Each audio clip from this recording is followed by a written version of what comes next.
You're very welcome back. Now, some of the most important parts of people's lives are their relationships, whether that be with friends, families, co-workers or themselves.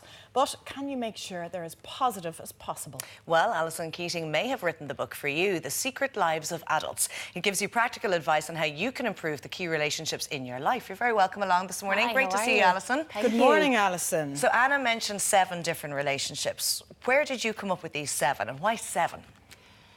So I suppose from my clinical perspective, I was hearing, very different stories from lots of different types of people, but the same themes kept coming through, that as adults, our lives are so busy. And I just had this idea of a Russian doll to kind of encapsulate what's going on for people. So, there's your outer self that people see, that's your public self. But then within that, you have all these hidden inner lives.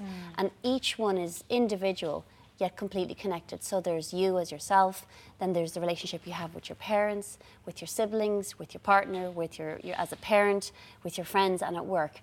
And to keep all those roles going as an adult, it really takes a lot of effort, and a lot of people are coming back and just saying, I just feel so overwhelmed. I was interested in that, Alison, that, if you're to kind of summarise a general take from your clients, they all seem to have a sense of being overwhelmed. And I think the analogy of the Russian doll is a really good one. The first relationship, and possibly the most important, is the one with ourselves. Would that be fair? The whole emphasis of the book is this is a book about you.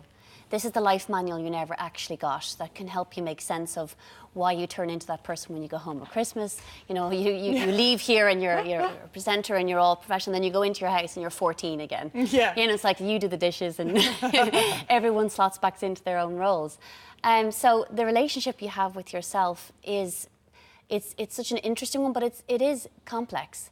And what I mean by that is, what I was seeing was that it's divided into 3. So we start already and we see how complicated it is.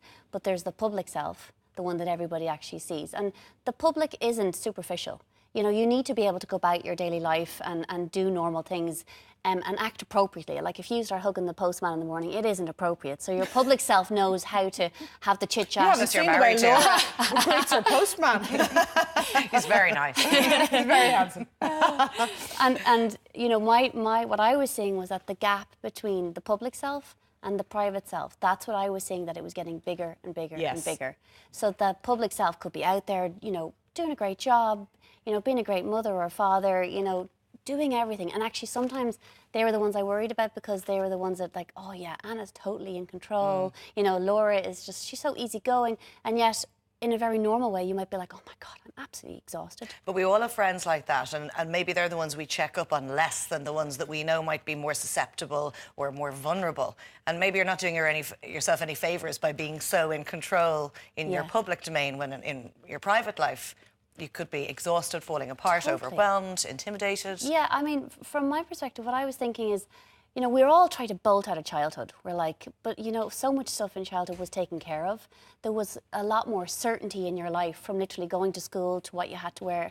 As an adult, your whole life becomes a lot more uncertain. And I think we have this kind of idea that as an adult, I'll have it all figured out by now. And as every year passes, the amount of people that would say to me is, my God, do I not have it figured out by now? And they hit 40, and then they hit 50, and then they hit 60. And it kind of came as a shock to me when literally someone in their 80s said, I thought I'd have it figured out by now.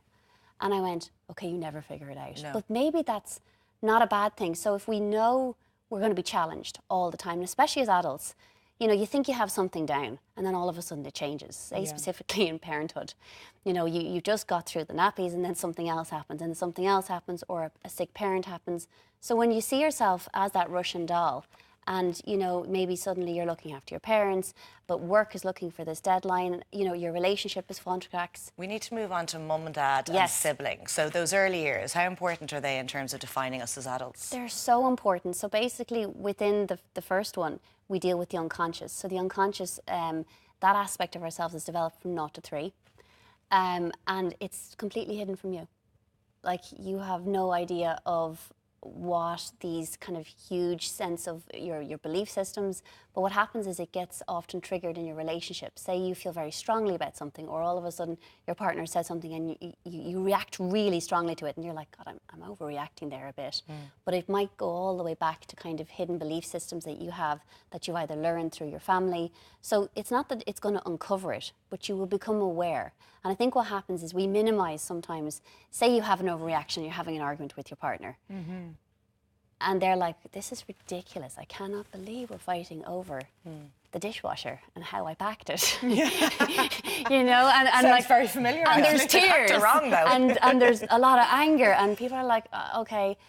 But it's easy just to minimize it and move away, whereas there actually could be something, you know, much deeper at a deeper level that came from the experiences that you had at home in terms of what you believe is the right way to do it. And that really cuts in your relationship with your partner and with your children, especially when two people are like, no, I actually think it should be done like this. Of course, because they have completely different upbringings and sets of values, although most like-minded people end up together, I suppose. But you're always going to have moments of, would you do it like that? Absolutely. And you know, exactly what that is no matter how much your values align, which really does help. Yes. There's a family norm.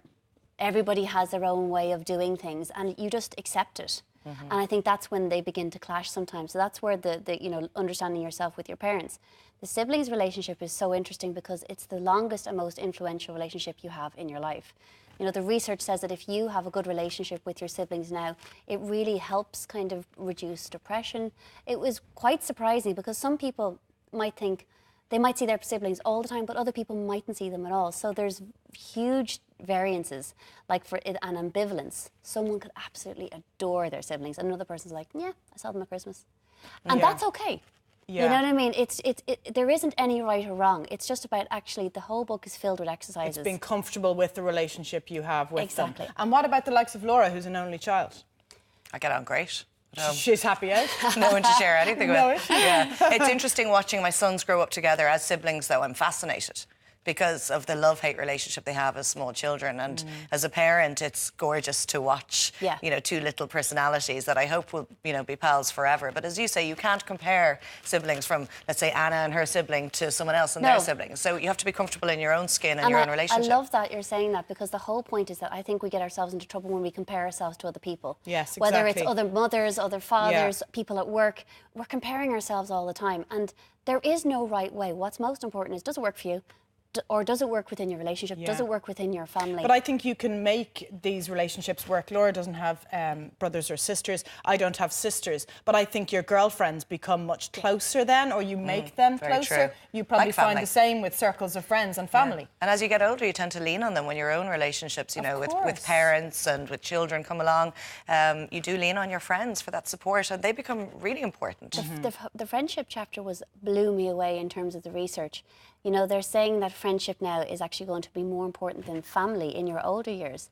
And when I thought about it, I was like, gosh, that's quite surprising. Well, you do get to choose them, which is nice. You get to choose them, and there's no sense of duty. So say, like, with, you know, if you're minding, you're an elderly parent, you know, there might be a sense of responsibility there, and it can cause issues in families because, you know, people are very busy, but you do choose your friends, and your friends give a lot. And I think it's one relationship we can put to the back burner as adults if you have the family and the work, and you're spinning all the different plates.